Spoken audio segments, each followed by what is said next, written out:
Hi there. So I just wanted to get my mind off the stress of the upcoming election, so I decided to replace my mirror in my 97 Toyota T100 here. And you can see the broken mirror there, replacement mirror here. And the thing that I wanted to show in this video was the difference in the door panel, because, and you can see I've already taken a couple of the screws out. I left one in so that I don't have to hold on to that mirror, and I can kind of show the process a little bit. But this door panel is way different than the Forerunners of the same era. The Forerunners of the same era use a series of push pins, and there's like a push pin back here, and there's a push pin somewhere else, and there's this panel as a separate panel. On the T100, it is not so. So how the T100 works is you've got a screw here, or sorry, I'll kind of go from, I'll go around. So a screw here, a screw here. You pop this out and disconnect it, obviously, or just leave it. I left mine connected because I honestly couldn't figure out how to disconnect this one. It's got a screw, it had a screw that went in there, a really long screw. This screw. And, oh, don't lose that. See, there was some random crap in the door. But that has a screw in it, and you still can't pull this out. So I decided to just leave this connected, and I just disconnected this one, which is also a little bit funky. It like pulls out like this, and it's a really, it looks like the connector's supposed to come like that, but it actually goes like this. It's really funky. But anyway, so you've got a screw here, you can see there, and some push pins going down the bottom of the door, and I think that's actually it. So if you get a little bit lost and confused, oh yeah, and then you just pry gently and pop the plastic clips. You can see these plastic clips. Hate the plastic clips, by the way. One of my least favorite things to work on cars with. I mean, at least they're replaceable, but it just frustrates me how it's like you have a disposable item that you have to replace every time you get into the door, and if you have to end up getting into the door a lot, you end up breaking the door card, and then it just sucks. Anyway, basically you just need to pop or unscrew this screw, which is,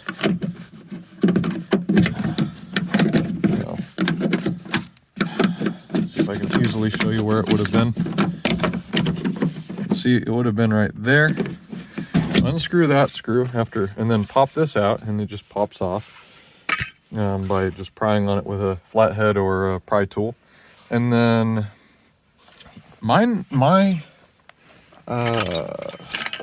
this little pocket, I don't know where it went now. Ah, here it is.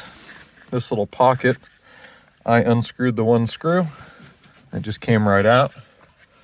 And then unscrew all the screws, and then pop that out gently with, pop the pins gently. And there you go. So it's a little different because on the Forerunners of the same era, you would take, I think you take a screw out, and then this actually comes out as a panel, like as a separate piece. That's not how it works on the T100. This comes out as part of the rest of the door.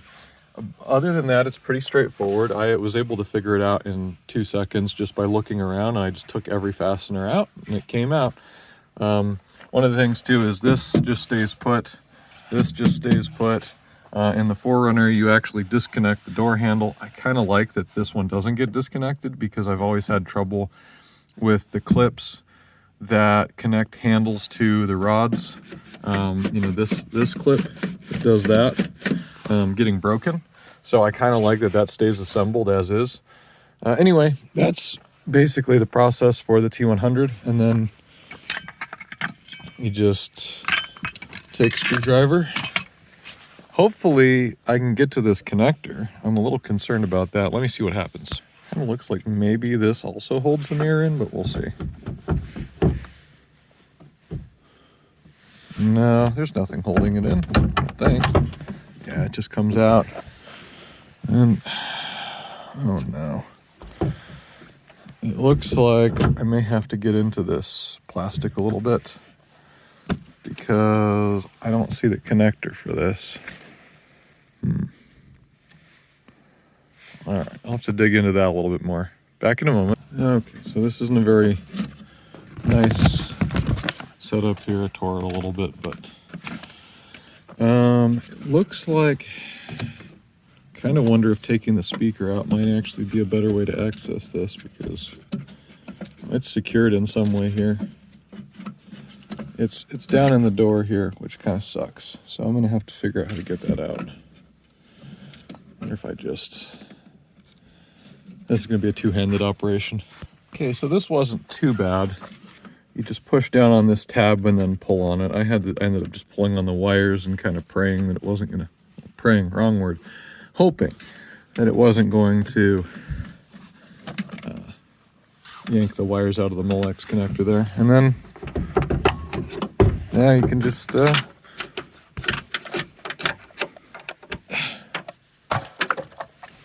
something broke off of there. Cool. So that's now the mirror removed, and now I have to install the other mirror, and I'm a little concerned. That connector matches perfect. All right, so yeah, just gotta put the other mirror in and screw it or bolt it back in, and yeah. The wire for the mirror got a little tangled up in here, so I just used a screwdriver to push it over.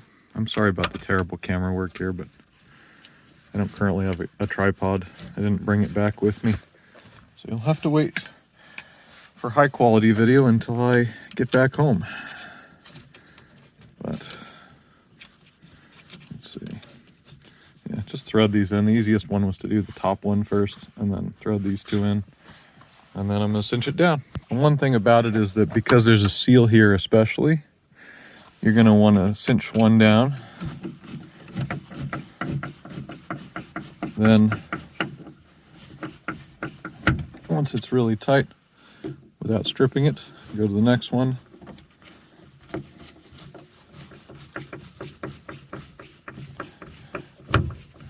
And then go back to the first one.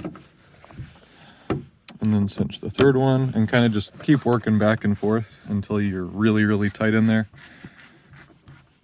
You don't want to go too tight, because who knows what kind of construction your aftermarket mirror might have, but I just want to really make sure this is snug, because there is a weather seal here, and I don't want that to leak, especially now since I've torn this.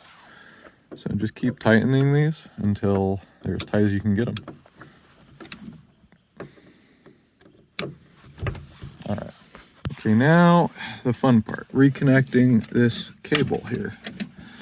I don't even know, it seems like it might not even be long enough. I really hope that it is long enough. I don't think it is. I may have to cut the cable off of the other mirror, or take this back out and see if I can get a little bit more. We'll see. Okay, yeah, so it appears I loosened these up.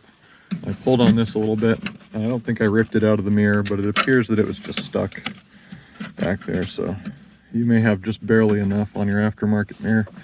And then the really fun part is to sit here digging in here trying to reconnect this, and it may take a while to do that. You just gotta, it's one of those things where you just gotta fish for it. So I'm gonna work on that. Okay, so the way to get to this cable, it's a pain in the butt. You can see it right there. And you can see it from here. Pull your speaker out, pull this stuff down, and grab it from both sides and push them together. And I ended up popping this clip. I'm just gonna leave it popped because this is such a tight connection. Hopefully that doesn't go bad someday. But now I should have the ability to test this. Let's see. It's on left.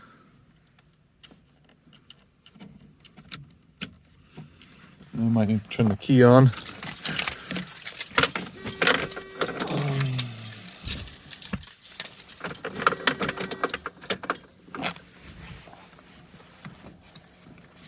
Oh, that connector's not connected. That's why. I'll test this once I put the whole door back together, because this is a little bit, well, maybe I can test it. Let me hook this back up and see if it works. Little demonstration of if you haven't done door cards before, that's how you put the pins in. So I've got a couple pins in there, and I just want to test if this mirror actually works. So I'm going to reconnect this funky little connector. This thing, it's like they couldn't just click something in there. They did it in a really unique way. Unique is a gentle word for it. So I'm going to work on getting that reconnected, and then I'll test it. Okay, so this doesn't work unless you turn on the key, but the new mirror does in fact work. So I'm going to put this whole thing back together. This involves a lot of pounding on it and putting screws in. I would say big thing is just make sure you've got at least a few of the plastic tabs lined up, because otherwise they won't seat in properly and you'll have a real bad time. Also, you may want to start by hanging, so hang the whole door off of the top, because there's a little bit of a lip on the door card, not much, and then there's these little metal tabs that kind of catch that lip, and I think that's sort of what lines it up. So it's not as much as I've seen on other door cards like a Chevy's. They have like a real big lip. I think the main thing that holds the door card in on these is the screws, which I prefer personally. Just like many of the design decisions made on this vehicle, I strongly prefer the way the door card is manufactured. But it's a little bit of a curveball because there are very few videos out there of people who own T100s. So if you've got a T100 and you got to replace your mirror because it cracked, and by the way, that one's really broken now. Yeah, hopefully this helped a little bit. Sorry about the terrible video quality. I am not at home. Well, I'm at one place, but I don't have a tripod and I don't have the setup for it. I just wanted to show what this looked like, trying to get this truck kind of put together nicely before I leave on a big trip. So anyway, y'all have a good day. Thanks for watching. Bye-bye.